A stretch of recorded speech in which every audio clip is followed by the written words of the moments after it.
Restaurant Unstoppable, episode 730 with Dennis Bagneris.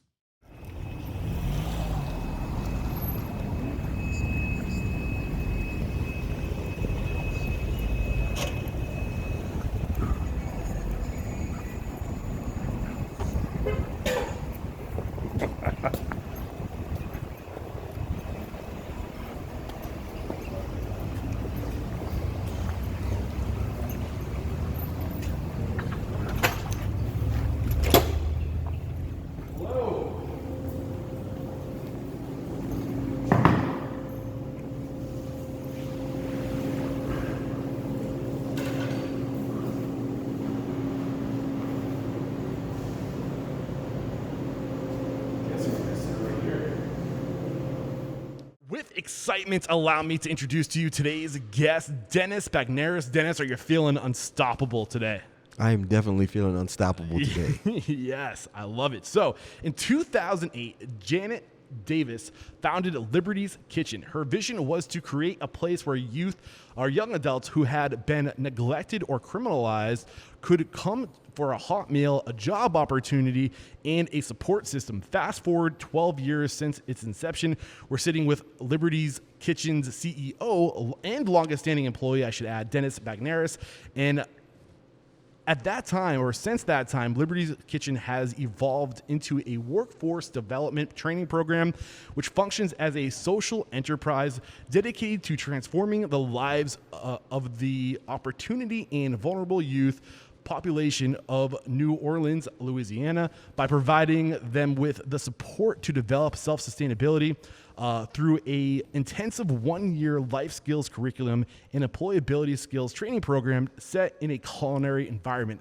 Man, I'm so excited for what you guys are doing, and I cannot wait to make an example of you and what you're doing for your city. But before we dive into your story and Liberty's Kitchen story, let's get that motivational, inspirational ball rolling with a success quote or mantra. What do you got for us? Well, if anybody's received an email from me or spoken to me long enough in a room, it's hard for me to stay away from the phrase that I always use, it takes a village. Yes. You know, most of us are familiar with the African proverb, but I usually try to correlate it to the restaurant industry and the importance of support of communities, specifically in people of color. Yeah, and the thing is, we're hardwired to be tribal. It takes a village, and we're meant to be in a village. We thrive in the village setting. We thrive in a tribe. We need it to be happy. It's part of our genetic makeup. So why don't we think of it that way more often? I'm curious. Do you have any thoughts as to why? I just don't think, to your point, that we recognize it as really as we normally do. To your point, we're all tribal. We all seek the affirmation and support and guidance of a group. We all seek the elder. We all seek our peers. We all are, in some capacity, interested in teaching our young to be like us, to take our place. I think along the way, we haven't necessarily devalued it, but we haven't necessarily given it the identity. What we notice on the population that we serve, the young people, they will find it, and we know this. They will seek it out, and our intention is to be a positive force or a positive representation of what tribal or community can stand for, as opposed to what we know are the negative influences out there. I mean, all of us, there are tremendous negative influences around the opportunity or idea of being tribal or within community. And we just want to hopefully resonate it with some positivity so that that's an opportunity to spark and grow. I love it, man. And just listening to you talk, like this idea of like tribalism, and like they say, and there's this book out there, Sapiens, Brief History of Humankind, and they like fast forward through like the evolution of humans, and they break it down to the cognitive revolution, the I can't remember the one that started like the agricultural revolution and the scientific revolution. And the thing is that like they think we've been what we are as far as Homo sapien goes for at least 200,000 years, right? And we've evolved, and for the next 190,000 years after that, until 10,000 years ago, wasn't until we came together and started living in like societies and big communities. But before that, all that time, like we were being hardwired to have that tribalness about us, and we don't lose that in 10,000 years. Like that's deep within our DNA. So what we're saying is like literal. Like it's not just like figurative. It's very literal. Right. And that idea of like negativity and positivity, like there's going to be like whichever is greater is going to be the one that wins, right? Yeah, it reminds me of this Native American. I have a lot of proverbs. I apologize, but drop them on us, man. You've probably heard the story before, Please. right? But there's two wolves in a pack, right? And it's one wolf survives because he enjoys the community, he enjoys light, he enjoys laughter, he enjoys love. One wolf survives because he feeds on hate and he and violence and the hunt. And eventually, these two become the alphas of the group, and one has to lead the tribe. And it's this: how do you make that decision? How do you become the wolf you want to be? And it all resonates with what you feed that wolf, right? It's the wolf you feed that becomes the leader in the group. So if you feed your wolf positivity, light, and championing something that's for the greater good of the community, that wolf will be your alpha. But if you feed the wolf that resonates in a darkness or resonates in terror as control or violence, then that wolf is in control and that wolf leads your pack. So it just depends on what you feed. And say your wolf pack has like 15 wolves in it, right? Which the overall, the arc and the culture of that pack is going to be which leader prevails, right? So exactly. Like if you have, 9 wolves in that pack, they're all positive, you're going to be a positive pack. But if it's in the other direction, so that's why I think it's so important that we imprint ourselves in the next generation to make sure that we stay positive, right? Right. Awesome way to get this thing started, man. And let's just start with your story. Like, how did you find yourself even on Liberty's Kitchen radar team to start? Yeah. Yeah. You've been here for 11 or 8 years now. It's a wild journey, man. My background is very Renaissance, so to speak. I'm all over the map. But I graduated with a fine arts degree. My first time in college, graduated from Xavier University, fine arts degree, with some minor attributes towards business, but really more towards communication, because my ideal was I was going to go into acting or public speaking or something of that nature. And my wife got a fine arts degree as well, and she wanted to get a master's. And then from there, I went on to theater and directing, and then did a little acting here and there, did some stage performance, did some film. And those things were really great for me. But I noticed, like, between the ebbs and flows of my life, when I was trying to figure out what I wanted to do, the one thing that resonated, the through line for me, has always been community service and activism. And I always wanted to teach and inform. I wanted to an earlier point, provide examples or experiences around positive outcomes and positive opportunities, not because I think that populations aren't aware of it or those most in need aren't aware of it, but they don't necessarily know how to access it. There's a difference, right, when you talk about gatekeeping. So that was important for me, and I wanted to make sure that people understood access to better opportunities and better lives for themselves. And I would work with youth, I would work with art, all types of things in the community, trying to figure out just different ways for to help people do better. Where do you think you got this desire to serve, to make people want to do better? Where did that come from? It's ingrained. I mean, I have a very strong family unit, a very large, loving family.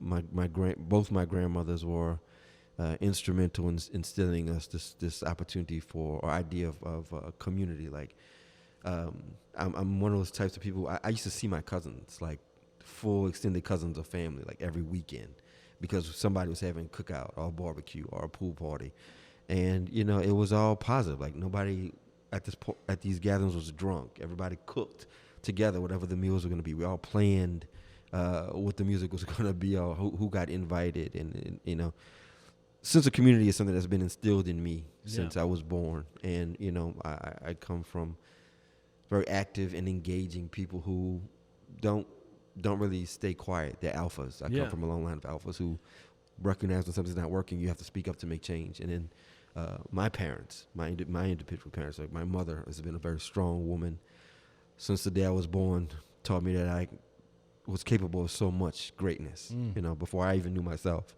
My father led a life that was something to look up to. He's literally in the Louisiana history books, as the first African-American president pro tem of the Louisiana Senate, so he's made bills, he's created law, he's changed policy to help affect, community, advocate for those in need, and done just tremendous things. Yeah. So, and it's not every day family. I get to research my guest's dad, but you have the same name as your dad. Yeah. And I got a little confused in my research, and I was like, wow, we're speaking to a judge today, Casey. But that was your father. But I mean, even in researching your father, like you're saying, like it was very clear that he had a desire and ambition to make things right, to advocate, and to be a voice. How has that influenced you? I mean, you're already kind of alluding to it, but like, do you feel like you're almost like taking the torch and like the torch is being passed to you? I would say absolutely. Nice. I mean, like I said, my grandparents, grandmothers both made a difference in the ways that they knew how. My parents made a difference in the ways that they knew how and instilled in us. Nothing was hidden, nothing was kept from us. Just this opportunity to be better, do better. And I think the biggest thing I take away from my parents and some other mentors that I've had in my life is just that something that we instill here in our organization is that it's one thing to fully develop yourself, like to read, to learn, to get experience on different levels to make yourself better. But for some people, that's it, right? It's just this continuous, experimentation of self-appreciation or self-development, and it doesn't go any further than that. For some other people, it becomes this other thing where it's like it's not complete until you shared it with somebody and started them on their pathway or their journey, and then you've begun to complete a process, and it's become kind of full circle. Most of my mentors in my family have always felt the same. It's like it's one thing to be able to do it, but when you can teach somebody else to do it, that's why we're here. That's what we're here to do, to make the world a better place. That's why we're here, man. Like that's exactly, and we sing that sentiment just like you are. And I think it is our obligation that once we learn these things, like you mentioned, like the cycle isn't complete until you've paid it forward, right? And our mission and your mission is to pay it forward to the next generation, to share these skills, the knowledge we need to be successful. And I think that's our unique selling proposition, our unique, like, humanity's unique selling proposition is the ability to compound not just evolutionary traits and habits that we pick up, but like story and knowledge, and like to expedite the process and really evolve faster because we can compound and share spoken word and like knowledge. It's so powerful once we realize and recognize it. Yeah, and that reverberates back to the tribal metaphor that we used earlier, and how it's culturally has been a very strong mechanism for strong community and teaching. So you went to Xavier University. You graduate. What were you doing straight out of college? Out of college, a few things. Like I said, I worked in the banking industry for a while. Learned a lot about, again, I thought it was an opportunity to help people. Yeah. Very soon recognized that for-profit, particularly banking, may look like it's for the customer on the surface, but when you get really ingrained in it, it's a bit of a profit. It's a matrix that the more you delve into, the more you regret about it. And even though I try to make sense of it, I usually joke if you've ever seen the movie The Incredibles by Pixar, Disney. Yeah. There's a part at the beginning of the movie where Rob Parr is since he knows the system, he's helping this woman with her filing and what she needs to do so she doesn't get railroaded by the system. That was me. Okay. That was me every day, and it begun to get so all encompassing that it was really frustrating, and I needed to take a leave from like the for-profit life.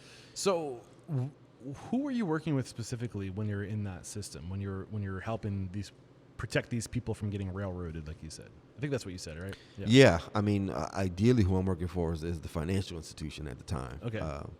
But for me, I was committed to wanting to be there to provide service for the people who needed it most. And were they looking for loans or what? All of it. Like I said, by the time I left, I was on my way to an almost administrative branch manager and almost potentially manager. So I mean, I was involved in loans, property management, new accounts, CDs, IRAs, all of it. What is some advice you can give us on that like financial front of people that you worked with, reflecting back? How many years ago was this when you were in this part of your life? Oh, wow. Many, many moons ago. I'd say almost 20. Almost 20 years ago, reflecting back at this time of your life. What were some of the things that you saw people doing that you still see people making mistakes to this day that you just shake your head at, that you can just shine some light on that financial front? Again, it goes back to my earlier point, too, about gatekeeping and access to information. I think that because of just how we're taught, banking industry is the trusted moniker of how to manage finances. I think it's probably good if I had to go back or I had to give anybody advice, and I still do. It's probably in your best interest to get outside advice. Somebody you literally either have access to tell you about finances or how to manage your finances appropriately, because CPA. the banks, that's not their interest. The bank's interest is managing your finances to their benefit. If trying to find some outside counsel away from banks where they're paid or they're advised to help you with your financial future is a totally different animal. So, okay, CPA would be an example of somebody you're talking about. And are there services that, like LegalZoom might be another example of somebody you could reach out to? What else comes to your mind? They're different. Like I said, legal CPAs who are doing pro bono work. You'd have to talk to there are churches who are able to bring these types of opportunities to the table. There's community groups and resources, some schools. Some of us are fortunate enough to have these people in our families. I would consult with them. Don't believe, obviously, that the bank is like the ultimate knowledge bearer, because your accounts are in that space. And also remember, banks work for you. I think a lot of times people lose sight of that, as they do in any position where somebody represents themselves as the authoritarian or the more informed, specifically like the elder population, who I think a lot of times get taken advantage of by banks. They need to be supported and assisted by somebody who can help them become more knowledgeable of their own accounts and help them so they have a plan. That's great advice.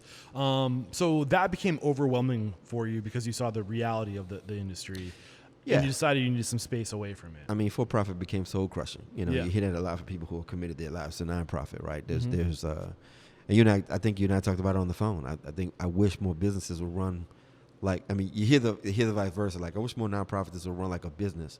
But the truth is, I wish more businesses actually adopted a lot of what's happening in nonprofit right now. I would agree too. Yeah, I think a shift. Yeah, there's definitely been a blurring of the lines. I know when I came on, because I have for-profit background and for-profit experience, and we had a very, very well-established board of directors. This organization, from the ground up, really ran itself as kind of a small business venture.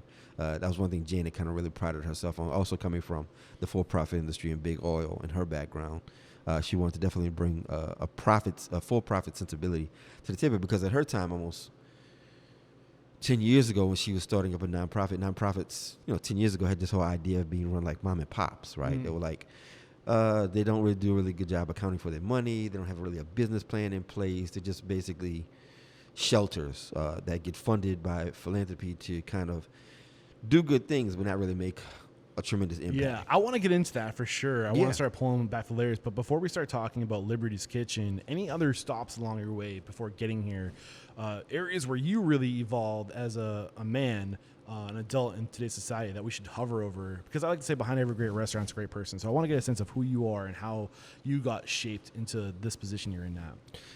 That's a long story. I mean, I'm typically a very self-reflective person. I've always been. I think it has something to do with the. I don't know if I understood. For self-selective, what did you say? Reflective. Okay, I'm sorry. I'm always looking at myself, not necessarily trying to make myself better, but trying to get a better idea of who I am as a person, and how I'm here to make my impact, and how do I present opportunities to support those, what I know, what I can bring to community. I mean, everything from education to the different jobs that I've held. I've always learned something differently from myself. For-profit was not for me because it was very controlled and soul crushing, and I felt like commerce as a whole, the capitalistic system was designed to take advantage of people, whereas nonprofit was the excelsior, or the polar opposite, whereas money was something you kind of needed to do this work, but the work in and of itself was good intentioned and was supposed to put a positive spin and make an impact on whatever the case may be.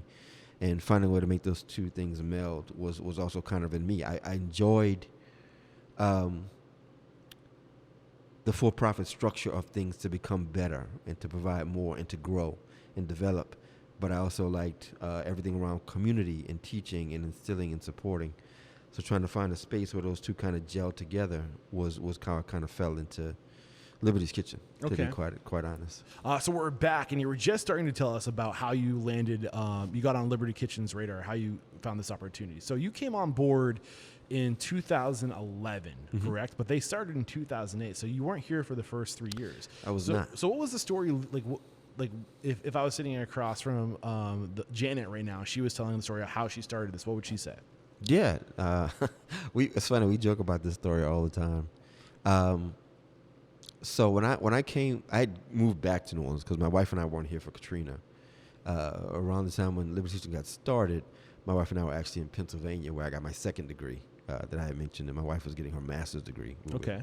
And we'd moved back. When Katrina happened, we wanted to give New Orleans about a year, and we had just had a baby, and we wanted to come back and be part of what New Orleans was going to become, because there was all this buzzword and branding around what will the new Orleans look like, and we wanted to come back and be part of reestablishing some of what old New Orleans was before it got kind of waylaid and tossed to the side, because there's a lot of great things that we both resonated with. Yeah. Right. So we moved back and we tried to find opportunities. I was in education for a while. I was in acting for a while. Yep. All those things far and few and in between, with trying to also raise a family. So I was looking for something more steady and something that kind of honed all of my resume into one space. And when I met with this organization, I had my initial interview. And I think that at the time, well, I know at the time, Janet was in some level of transition. Like, she was hiring for a front of house manager for her restaurant space, a small restaurant space. But I think she was also in the back of her mind, she was transitioning how the organization could develop into something different, something new, something the next level of her dream.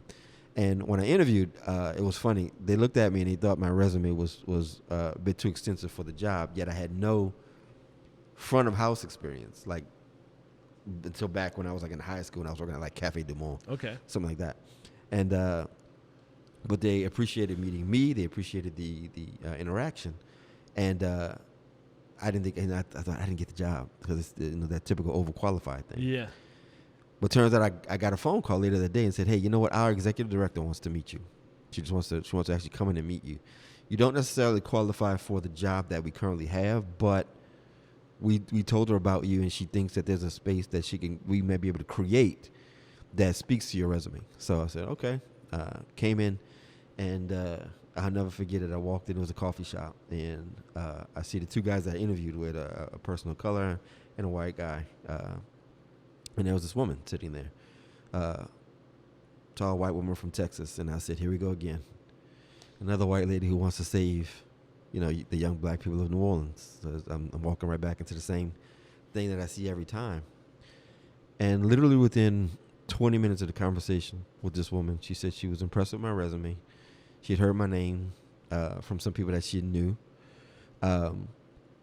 She heard about the initial interview that I had about what I could bring to the table to make Liberty's Kitchen better. And she told me her story about why she started Liberty's Kitchen. And this white woman from Texas was using words like racial bias, racism. She wasn't skirting around it. She wasn't calling it classism, and she wasn't calling it.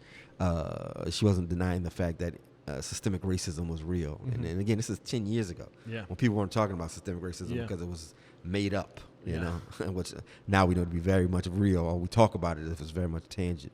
But she was talking about all of it, and just there was an honesty and almost a frustration in her. And I was like, you weren't using the term woke at the time, but she got it. Yeah. And I clicked and connected with this woman. I was like, holy crap, this woman is actually not only saying that she knows what's wrong, but she also knows that she's not the person to fix it.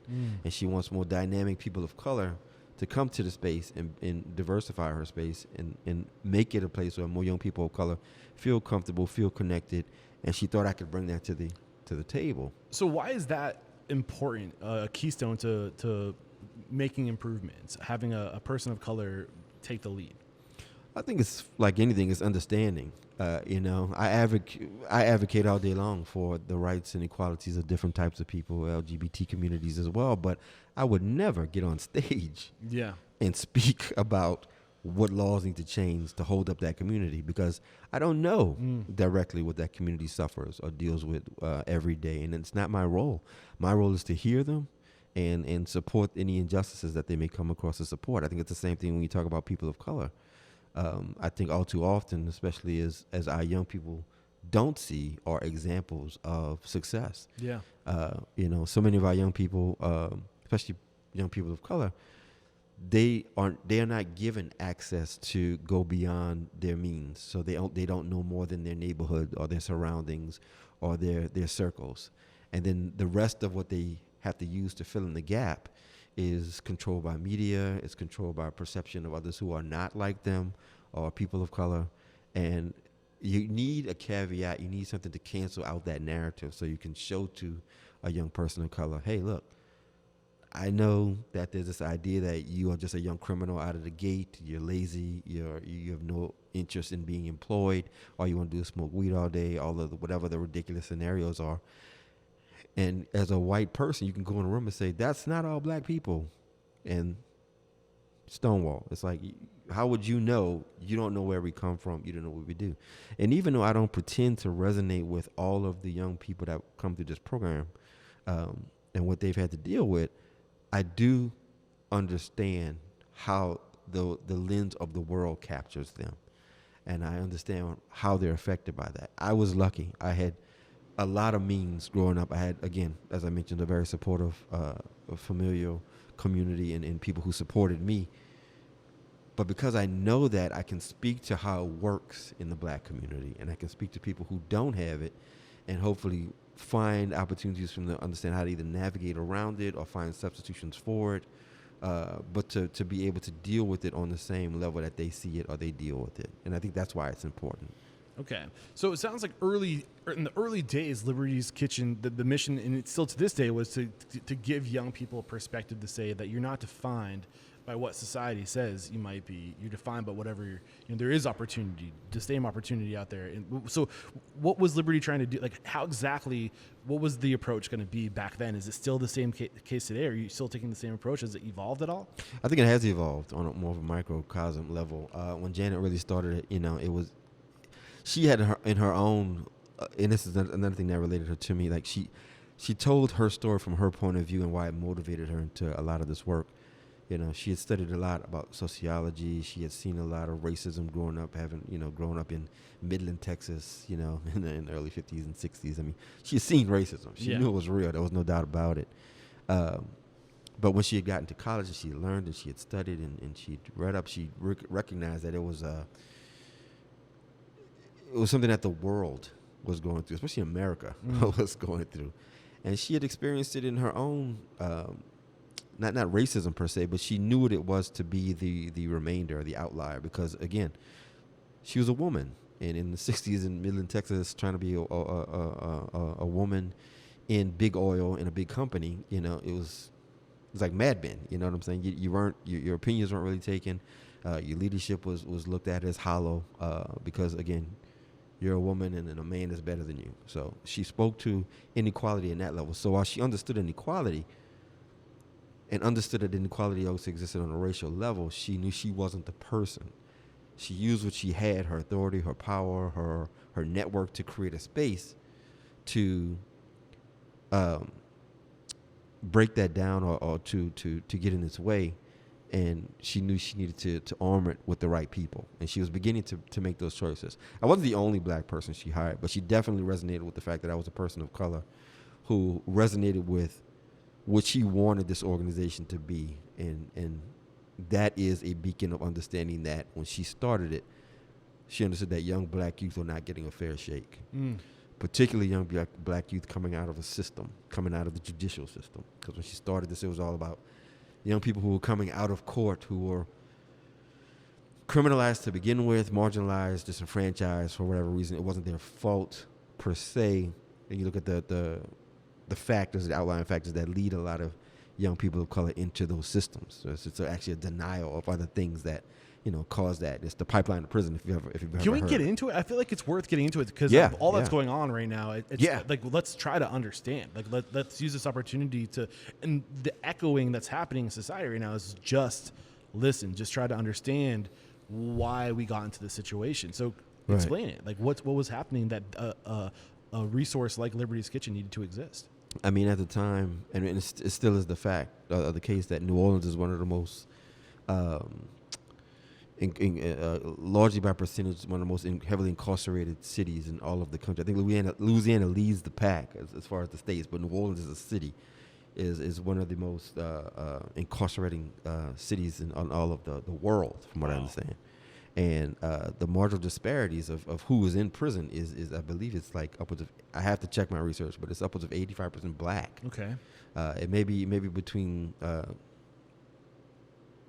60 or 75, but it's still a disparagingly high number. Exactly. And it's dangerous and reckless to believe that percentage of the population is criminal at best. So what's happening, right? Well, why is that the case? And it points to the fact that the system is unjust. I mean, you can see it now when you look at thanks to Facebook posts and media, that when you see the sentencing that's happening for young people of color versus what's happening for young white males, it's hugely disparate, and it's not the same at all.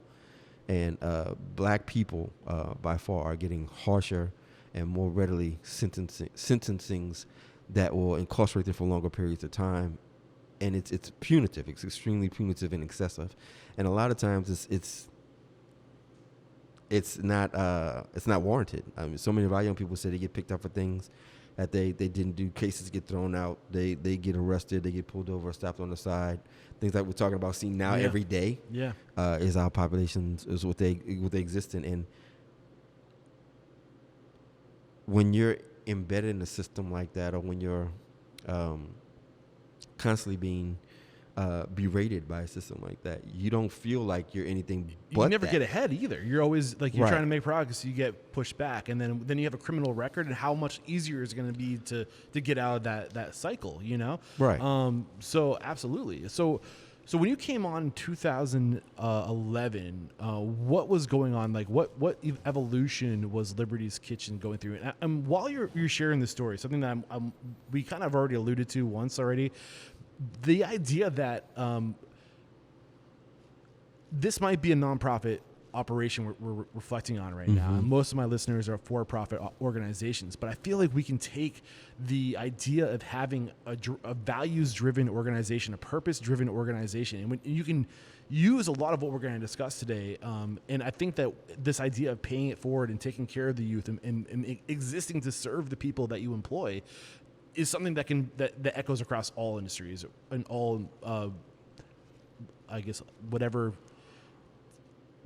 tax identification system you're using, you know, like regardless, it applies. So just keep that in the back of your mind as you're listening. Absolutely. So, what was going on when you came on board? Well, I think Janet wanted to have a broader reach, and she wanted to figure out how to get to young people before they got in the system. Like, she identified, like, they're trapped already when they get to juvenile justice. There's no means or no point in that system that's rehabilitative. It's punitive. And when it affects young people at a juvenile level, they become on almost a career track to recidivize back into that space, and that's because they don't know anything other than what got them in there in the first place. And if there's no supportive systems outside of once they are quote unquote rehabilitated or have gone through some stay in those spaces, then why do we expect anything different from this population? So Janet wanted to be a space where, I mean, it's if you look at where we were previously located when we opened up our space, right? The criminal courts building was on Tulane Avenue, which is in the city of New Orleans.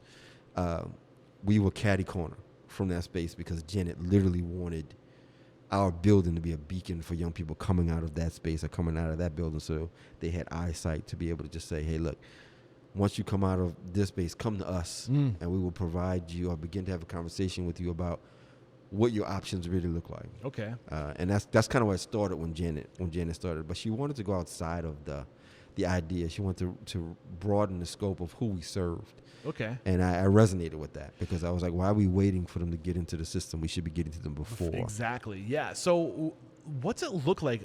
I mean, I don't know if it's changed since then, but when you find this youth, and it's not just African Americans, it's not just Latinos, it's everybody, right? It's not just diverse people. I saw kids with all shades that have gone through your program. So just keep that in the back of our minds too. You guys aren't going after a specific race of people. Like, it's open to the entire city, right? It is, but what does it say that 95% of our students are African American, right? Yeah, no, good point for sure. But so, what does it look like when this kid comes into you? From whatever their story was beforehand, they come to you. What's the first thing you're trying to do? Like, what's that conversation look like? That's easy. I mean, our value system is resonating from a place of support and love, and I think what we want them to understand when they first come to us is that they're valuable.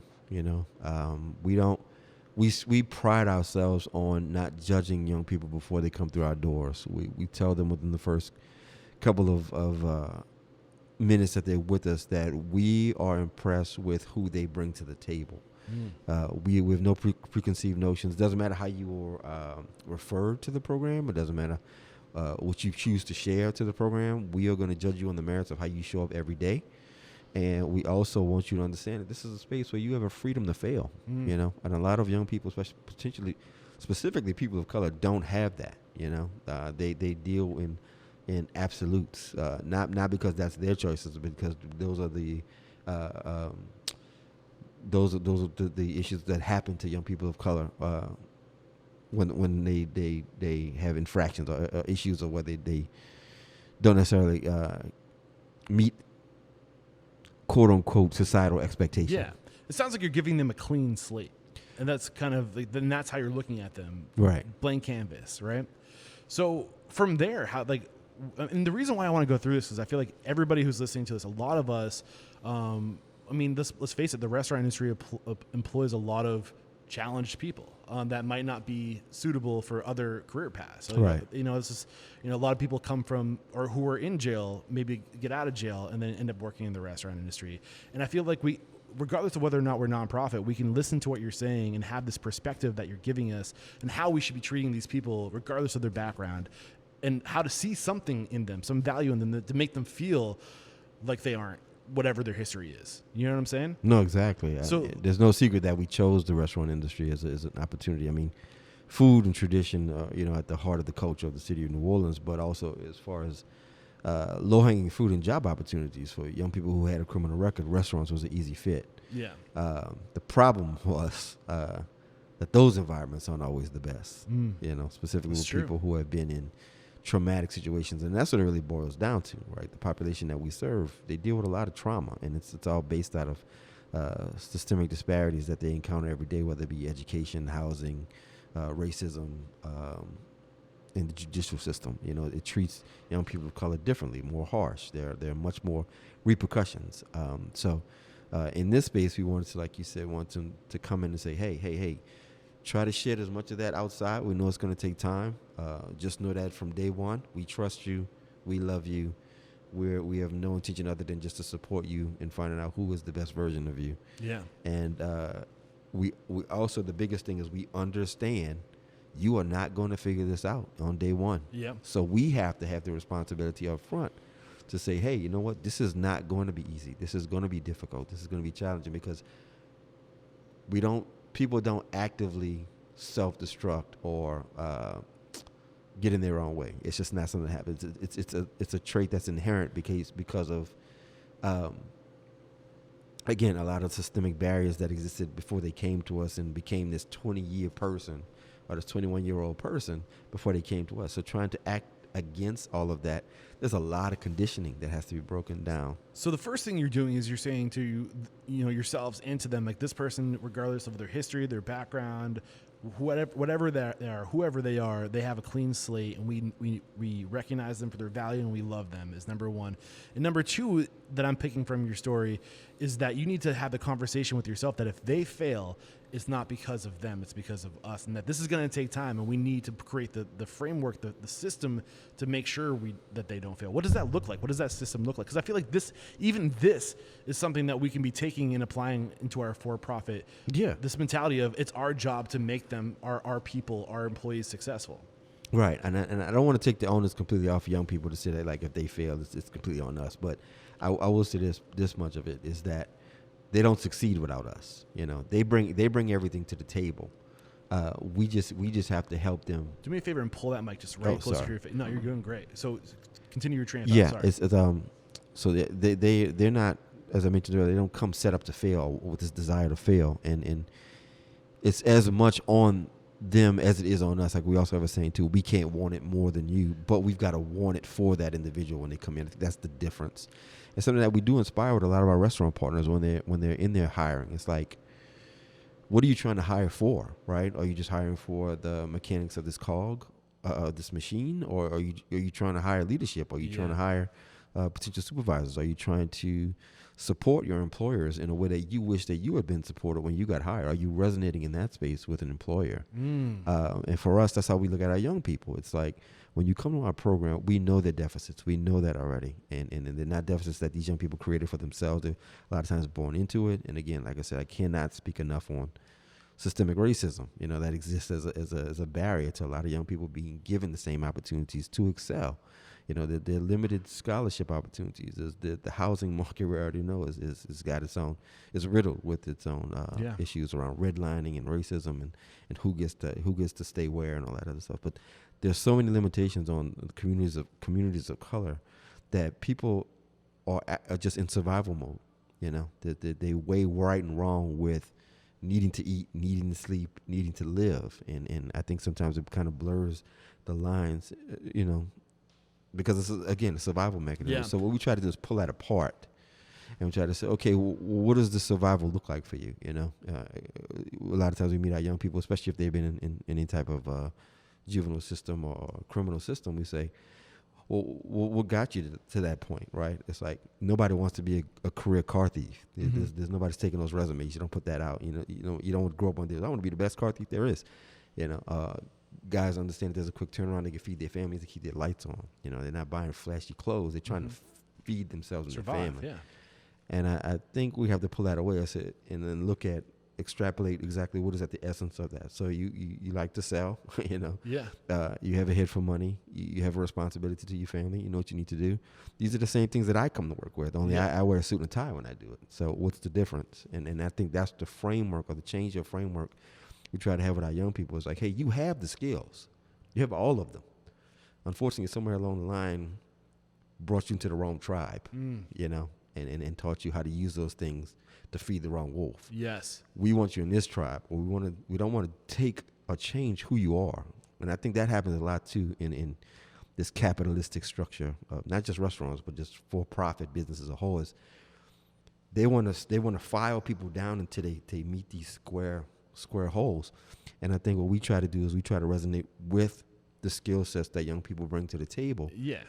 We don't necessarily plug them into restaurants, but we look at how the different facets of working in a restaurant can fuel a person to be more self-sustainable in the job field. Yeah, and like what shape is that person? And instead of trying to fit them and shave them into a shape, why don't we find the right shape for them? Exactly. Yeah. And that doesn't happen a lot. No, and one of the things I pulled from your story, one of the things I love is it sounds like, I'm assuming that when people go through your 1 year system, you're helping them onboard to other restaurants in the city. Is that how?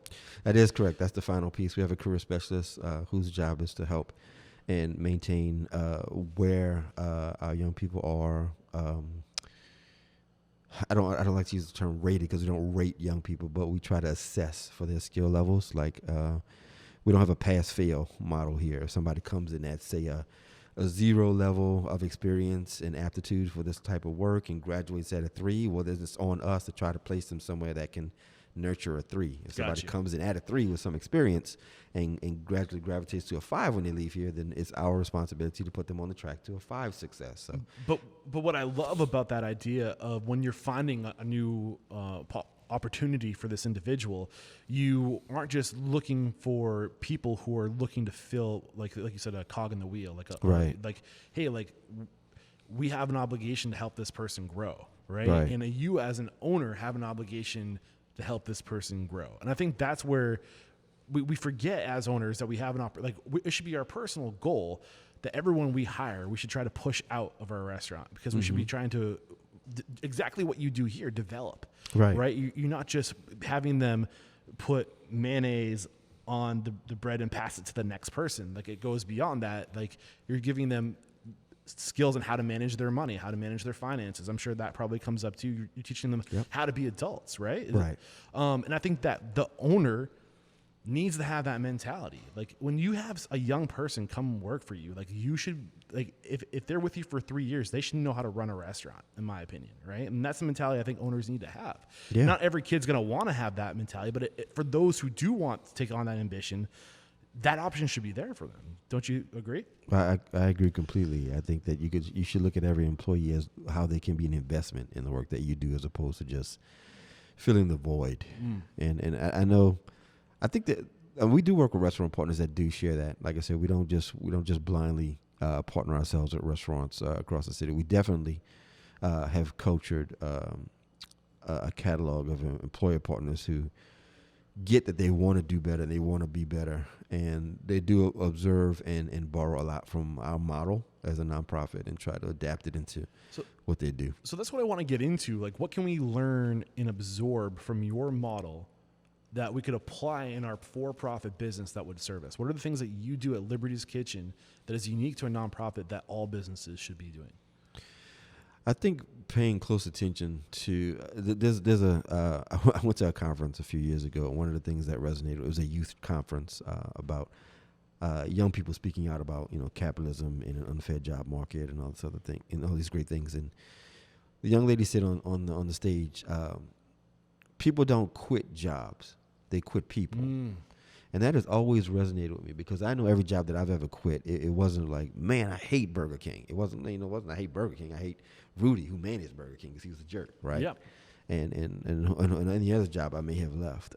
But I think that resonates with everybody. It's you have to look at people as people. And I know that's not a very profound statement, but I think some people, they miss that. In the hurry up offense that is capitalism, right? It's like, I got to hire. This is the position. I need a dishwasher. I need to just hire somebody, and I need to just not be worried about them. And the truth of the matter is, that person is not going to remain your dishwasher forever, and you're going to be hiring again at that space. But that guy's just going to leave you. And what did you get from it other than just going back in and having to hire that spot? And how was that valuable to you in your time? What did you do? It seems to me that if you sat down with a person, you hired them, and you looked at them for the potential that they could bring to your organization, it would inspire you, especially if you owned it or you led from it. This organization has changed because of the people who have been hired by it, through it. Janet's vision evolved. Her predecessor, David Eamon's vision of what this place became evolved based on the people who were hired. My vision, as CEO, I had my own vision of what I wanted to do in this space, but because we hired different people, we hired energetic people who invested in this work, people who had the opportunity to bring something valuable to the table and grow from that, it changed the narrative of the space. And I think that if people were just more open to hiring and investing in the person instead of the application, that they would learn a lot more from their employees. If people are leaving or quitting you, maybe ask the question, is it that person? Or should I reflect on, maybe my hours are too harsh, or my expectations are too high, or my wages are too low, or why did these last 3 people quit me? I think a lot of managers generally say they're just not cut out for this work. This work is hard, and I don't think that's fair. I think what you really have to look at is like, what can you change to make it easier, or not easier, but relatively fairer for your employer network, so that they stay with you and they feel, empowered to want to do what's best for your organization. If you treat a person with value, they will invest back into you. I've always resonated with that, and I think that that's true about what we try to exercise here at Liberty's Kitchen, not just with our youth, but with our staff. Be open to hearing from your staff, and I don't think a lot of management currently is open, especially in the restaurant business, about what their staff needs. And I think that simple conversation, or that two-way dialogue could take place, so many more restaurants would be the better for it. What's the secret to opening up that dialogue, to starting the conversation?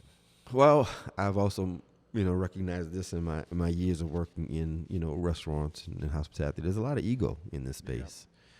There's also a lot of inherent bias, and there's also a lot of racism. These things have a history of having white leadership, white ownership, very male-dominated spaces, and because of the creative aspect of it, or the that moniker. There's a lot of ego and bravado that comes in that space, and I think you have to humble yourself to say, "Is this this space is not about me? This space is about who you're serving." Is it your customer base? Is it your staff? Is it your stakeholders? It should be all of the above. But again, you have to go to a self-reflective place of humbling yourself to be like, okay, if I'm serving the needs of all of these people, I need to show up in the best way possible to support those entities, as opposed to being controlling or combative or just thinking that my way is going to work. Yeah. And just simply opening up, is saying, hey, just so you know, this is an open dialogue. I'm interested in you. I want you to feel like you can come to me with your challenges. If you ever have a challenge, open door policy, you can say something. Just even giving people the green light is sometimes all it takes. But the other thing I love from how you're explaining this is, you mentioned earlier, just taking an interest in somebody, becoming interested in them and who they are. And sometimes you have people on your team, they have all these hobbies and skills that that they never bring to the table because you never opened up the dialogue. You never knew that they were a graphic designer or had great photography skills, or doing, I don't know, what's another what's the calligraphy? You know what I mean? You never know who's on your team. You don't know what value you have unless you start pulling back the layers. Yeah. I mean, some people really enjoy organizing, and some people one of the things that do resonate with people who generally work in restaurants, maybe not who own them, but work in restaurants, they like the opportunity or idea around advocacy and how food and food justice relate to advocacy. And, it doesn't take anything for, you to allow your team to tell you, hey, can we do this? Cook a meal and provide it free to whatever this program or whatnot. Or if your staff has an idea how to build camaraderie among the team, but you're not familiar with it, you're not used to it, hey, maybe listen and let them lead a meeting about it. It costs nothing sometimes to really just give people space to show you who they are. I think a lot of times in any industry, but we can stick with restaurants. One of the things that hold back is that there's this template of how things are done, and it's this is how it's done. It's how it's always been done, and that's how it's going to continue to be done. Because I came through fire and brimstone in the Hell's Kitchen. And that's the way I was trained, so that's the way I'm going to train. This is my time now. Now you're going to get it. And I'm like, yeah, but did you like that? What was that experience like for you? And if you could have done it differently, how would you have? How would it have resonated with you now if you wanted to change some of those things, so you didn't feel like it was an abusive situation and it was more of a commitment to you being able to evolve in that space. And I don't, and it's just weird to say that too, because you think in a cooking, people will be naturally inherent to producing a staff that was interested in evolution, because cooking is constant evolution, and marketing and management and restaurants, restaurants change their look and their style all the time.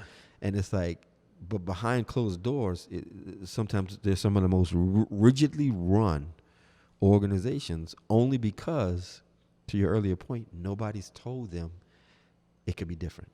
Right. And the dialogue was never open. The opportunity was never given. Right. I love it, man. Anything we haven't discussed up to this point that you think is necessary for us to discuss in our time together?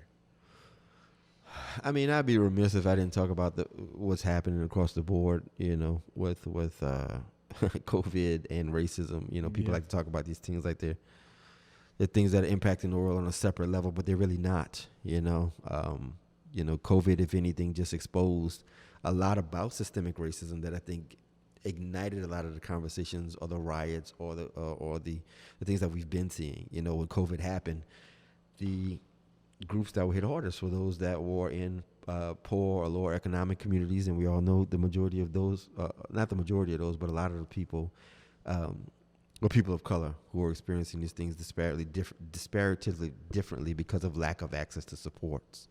By no means do I think that only black people or people of color are poor or disenfranchised or unsupported, but we do know that when things like COVID happen, it affects these communities at such a higher percentage proportionally than it does white communities, and that's just honest. So COVID flared that up, as people were looking for unemployment, welfare, support, jobs. The first people to go are probably people on the bottom rungs or the mid-level rungs. And in hotel and hospitality, a lot of times those are the people of color. Also, because they hospitals don't get allowed too. Across the board. Yeah. I mean, you can hire across the board, you know. Yeah. Again, back to the conversation about institutional systemic racism. Black people have to do so much more to advance a lot of times in positions of authority and ownership. I mean, I didn't realize when I got the job as CEO how important that was here, because I felt good, because for me it was a 10-year journey. You know, I was like, I've always wanted to kind of be in control of the space because I love it so much, you know, and Janet is still I talked to her today, as a matter of fact. You know, she's still a very good friend of mine and counsel and a mentor when I need her to be. But I was excited, and everybody's congratulating me when I got the job and I announced it. And it was like, wow, this is great. I finally made it. I'm CEO, everybody. And I'm like, yeah, that's great. And so glad to see a young person, a person of color at the reins of something around specifically working with younger people of color and in community and also managing a business and something that's you know, got a pretty significant footprint in the city of New Orleans. And I was like, it never dawned on me about the person of color angle and why that was a big deal. And when I look around, so many accolades, because there's so many of us, which is crazy in a community like New Orleans, which is majority African American, that there's so few of us at the table making leadership decisions or at the table being able to advocate in spaces that can make significant differences. So I was like, man, this is incredible. So it changed how I viewed not so much what I was going to do in the role, but again, like I mentioned, that self-reflective piece. It became another layer of my decision making. It became another layer of the work that I was doing. I was doing it inherently, but I just became more conscious of it. You know, as an African American leader, what is my responsibility in this role to make sure that I'm putting that foot forward on top of so many other things. But I was like, this is impressive. So going back to say, not a lot of people of color are having that opportunity. They're not, for different reasons or other, because there's so much white ownership, especially, like I said, the white male ownership of a lot of commercially capitalistic institutions, all of it. Government doesn't allow for a lot of opportunity for people of color to have the same level of advancement without more challenges or more obstacles in their way. So what we want to do is we want to try to create space to give young people of color more voice, make sure that they have access to information. Again, like I said, they come to us with all the knowledge. We don't make young people better. We provide young people with the opportunities that they've been withheld through systems so that they can adapt and evolve. And those are the things we talk to our employer partners about. It's like, what trainings do you have?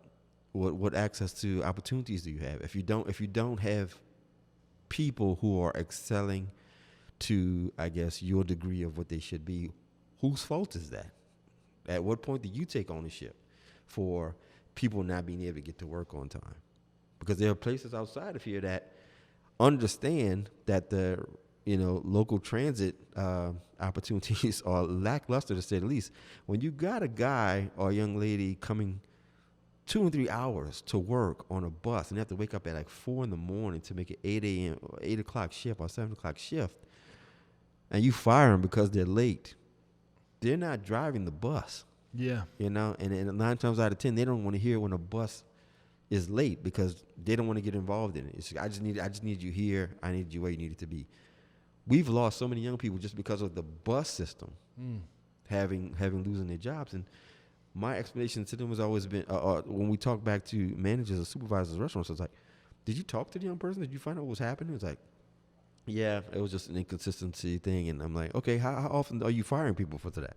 Oh, it's our number one reason why we can't keep people employed. Like, yeah, are they lazy or is there a problem with transportation? And maybe that's where you should put your advocacy weight, or maybe you should be speaking to the city about this, or maybe you should provide a bus service, because you're probably losing some incredible personnel because they're having a challenge with transportation, which is a very real and legitimate challenge. Yeah, absolutely. No, it's perspective, man. It's all about just seeing things from different angles and trying to understand. I think that's the big takeaway, is just trying to understand and see perspective. And I mean, I think what you guys are doing here is an incredible thing. I think that more business owners need to adopt this social responsibility. It's not about just the bottom line and how rich I can get. It's about the influence I have on the next generation and setting them up to, my predecessors, Right. and I just love that mentality. And one question I've been asking all my guests, our mission statement is to inspire, empower, and transform the industry by sharing this information, sharing this perspective, sharing these values. How have you transformed over the past 8 years, your time here? I think myself, my transformation is I think to be. I mean, you kind of took the wind out of my response, but I think the best leaders are those who are not imposing leadership, but making the way to create new leaders. I think that's the best space to be in. I think more leaders. I've learned in my time here to speak less and listen more. I've also come to understand that I wasn't born CEO. I had to go through several steps to get here, which means I probably have several steps in this space as well. And it goes back to that humility conversation I have. I have open door. You can come talk to me. One of the basic questions I ask on any one-on-one check-in I have with any employee, any staff member I have in the organization, there's never a meeting that I leave with any of my staff members or any of the young people that I meet with that I don't ask always two questions. How am I doing? And what can I get you that you need as far as support? What am I not getting you that you need as far as support? And how am I showing up as a leader for you? Those two things are very important. I think for anybody who's in a level of not authority. I don't like that word. But responsibility. Yes. For success of everybody's opportunities in this space. I can't do that in a vacuum. So if I'm missing something and somebody needs support and they don't know how to ask for it because they may not know they can ask for it, that's when I have to create the space. Because if it turns out that they had an opportunity to do something differently that could have advanced them or evolved the company or made us all a better place as a result, then it's on me as a leader because I didn't create that space, not because they didn't have the quote-unquote initiative to speak up. So I think for me, the way I've changed the most is listening more and creating more space for people to be dynamic, people to be authentic, and people to be transparent. Yeah. And this is something, usually I go straight into the speed round at this point, but it's something I realized that didn't come up in today's conversation. It should have, this idea of if somebody's listening to this right now and they want the idea of a nonprofit resonates with them. Maybe they don't want to do a for-profit restaurant. There's a lot of people out there that are interested in nonprofits right now. What is the secret to a successful nonprofit? Like, what's one piece of advice you'd give somebody who wants to get into a nonprofit sector? I would definitely say don't run it like a mom and pop. Have a respectable business plan. Have an idea of what you wanted to do in 3 years, just like any small business. They say create a 3 to 5 year business model when you create anything. I think the same should be said for a nonprofit. I think a lot of times people create nonprofits to address a need without any resolution for how to get outside of it. Like our dream here at Liberty's Kitchen is to work ourselves out of a job. Mm-hmm. We don't want to have to exist. But that's going to take a plan and a strategy, and it's going to take communication and conversation. So I would say to start there. Like, what is it you know the world needs to change? How will your nonprofit support the change, and what do you want to see by the time you're done? I think are the three bigger questions around why you do this work. Because for us, that's what it is. Otherwise, we would still be that small restaurant that just hired young people coming out of the system to get a second chance. I mean, now we are trying to be multiple active. Locations throughout the city now.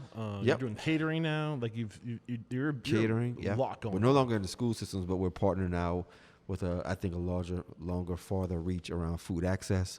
We're working with farmers in the community. We're exposing young people to different jobs in food systems and food sectors. And again, we wouldn't be able to do that if people didn't bring these things up in conversation to say, what if we did this? Or we could make a bigger impact if this is what we were involved in. Those are going to be the most dangerous and powerful words out there. What if? But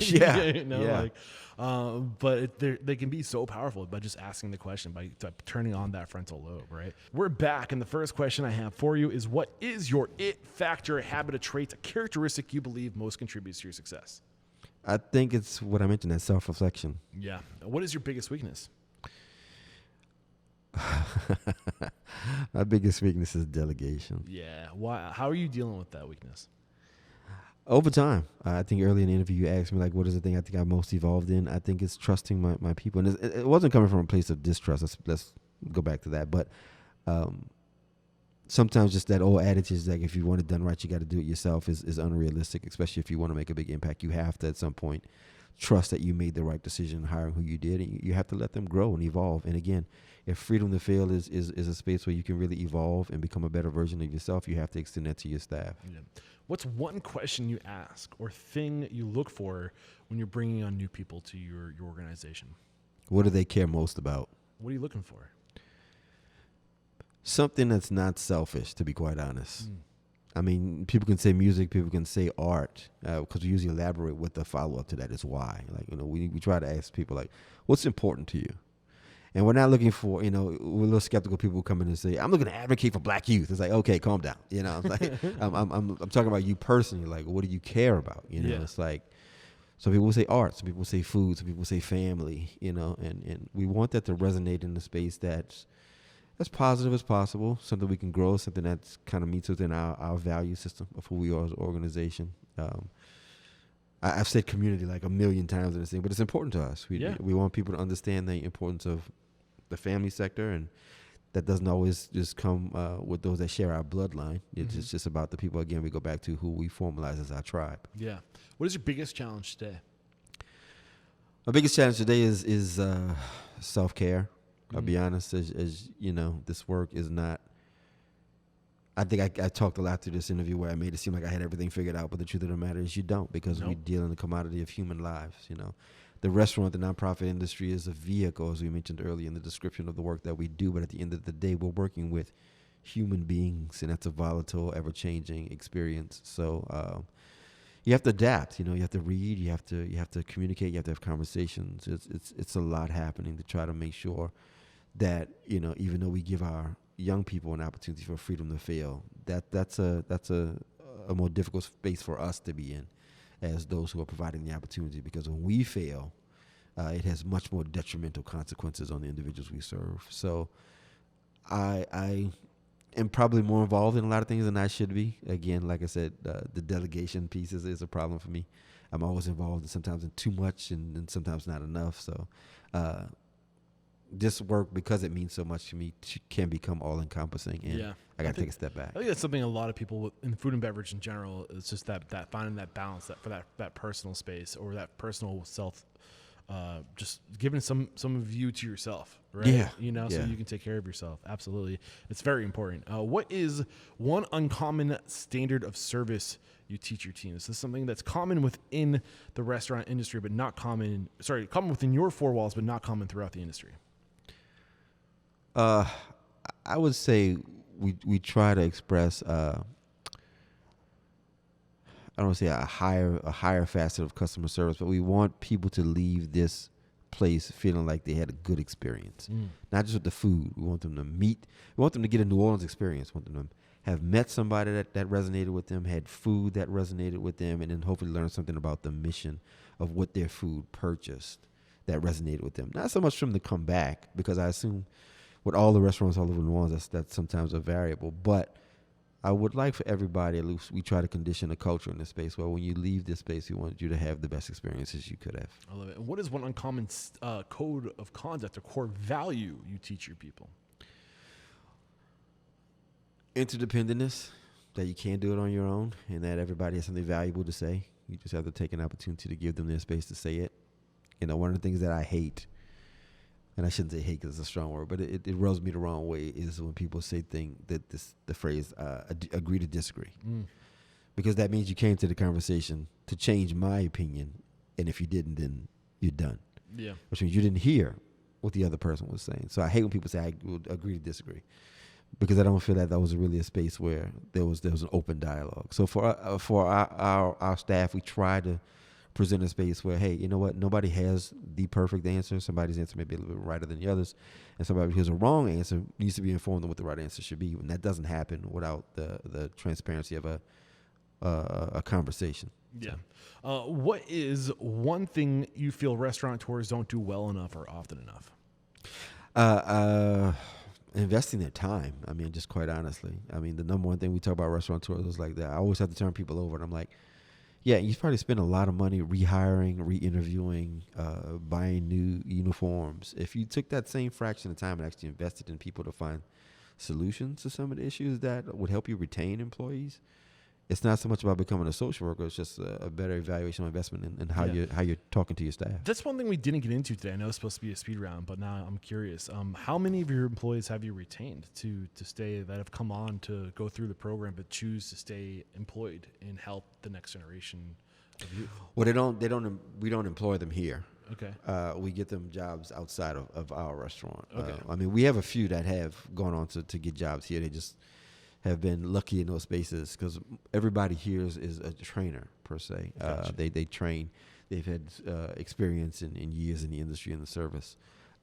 We do have a young lady right now I'm very proud of, Joy Barconi, who's actually an employee of the program, who works directly in our kitchen and is paying it forward and giving it back. I love it. But for the most part, most of our young people, because they have spent now 4 months with us in a super supportive environment, we have to push them out of the nest if we want them to be able to grow and evolve.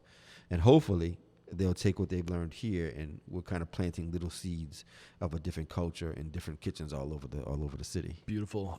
What is one service you've outsourced or hired to do something better? Data coordination. Okay. I'd say that's probably a misstep of most nonprofits. Is they make a lot of decisions based on gut and feel, and I think opinions, but they don't really have data to really back up a lot of times some educated strategy or decision making for the organization. And I know for us, we've hired in-house for it, and we've also like consulted. It's important for us to know we're doing a good job and we're making a difference.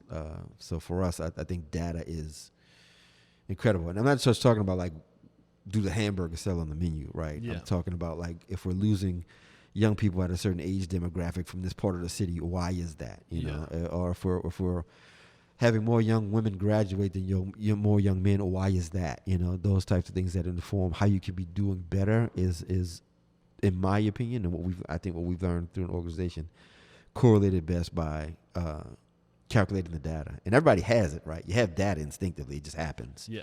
But having somebody to come to you to tell you how to make it speak a language and tell you a story, that's a skill set. And if you don't have it in house, I highly recommend that you look into either hiring it or outsourcing. Is there a set of data for a nonprofit? I know you guys are a specific nonprofit, so it doesn't apply to all nonprofits, but a area where a nonprofit should be looking regarding data that they don't.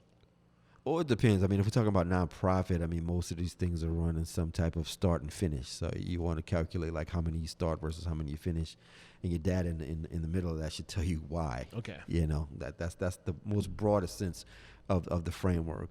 But the typical nonprofits have a completion rate of some type, and you want to try to get as best that you can. For us, we recognize that right now we're at like a 75% completion rate, which sounds great. But if we were only in the business of status quo, we wouldn't ask ourselves the questions, right?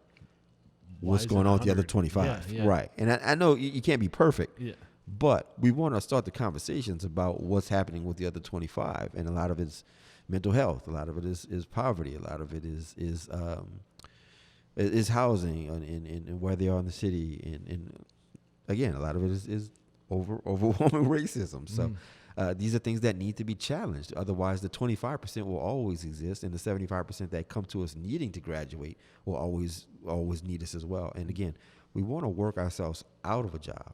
Yeah. We don't want to just stay here to take advantage of this population. We want to learn from the population as we serve them. How can we affect future generations so they don't have to need us? Yes.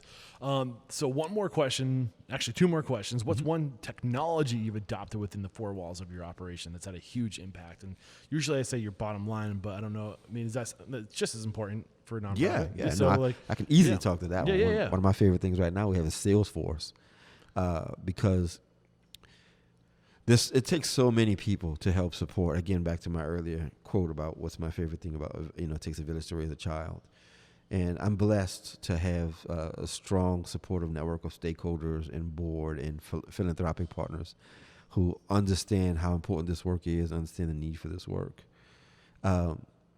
Salesforce allows me to know exactly who's contributed, what they've contributed, how frequently they've contributed, and to appropriately thank these people. You see people and they gave to you, and it's great to get this blanket hug when you see them every now and then. But Salesforce now has given me the opportunity to really personalize the space, because the contributions and the generosity and the investments that we are lucky enough to garner in this work, I know people don't always give because they want that thank you, but I feel better now knowing that we have a record that we can give to our board to say, well, how do we know we're doing a good job? We can say, well, the amount of people who gave to us this year increased by 35%, and the amount of monies that they gave to us increased by 10%. So people believe in what we're doing, and it's so comfortable and so validating to be able to have that space, as opposed to being able to say, well, we raised more money this year. Yeah. That's not the same story. So Salesforce is essentially a customer relationship management software. It is. I'm sorry, I should have explained that. You're cool. Yeah.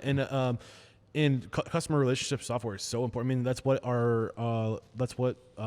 the names escape Open Table is, or you're basically all that stuff, collecting data, information, relationship information about your guests, but it goes beyond your guests and it goes into your stakeholders, the people that are invested, and you have to track that information, that relationship information. It's so powerful. This is the last question. You ready for it? It's a doozy. Ready. So if you got the news, you'd be leaving this world tomorrow. All the memories of you, your work, and your restaurants would be lost with your departure, with the exception of 3 pieces of wisdom you could leave behind for the good of humanity and for your legacy. What would those 3 pieces of wisdom be? The one I tell my kids all the time is trust your gut, because there's something there. Yeah. It's just, it may not always be the right answer, but trust your gut. If it's bothering you, then it needs further investigation, and don't ignore your gut ever. Yeah. That's one.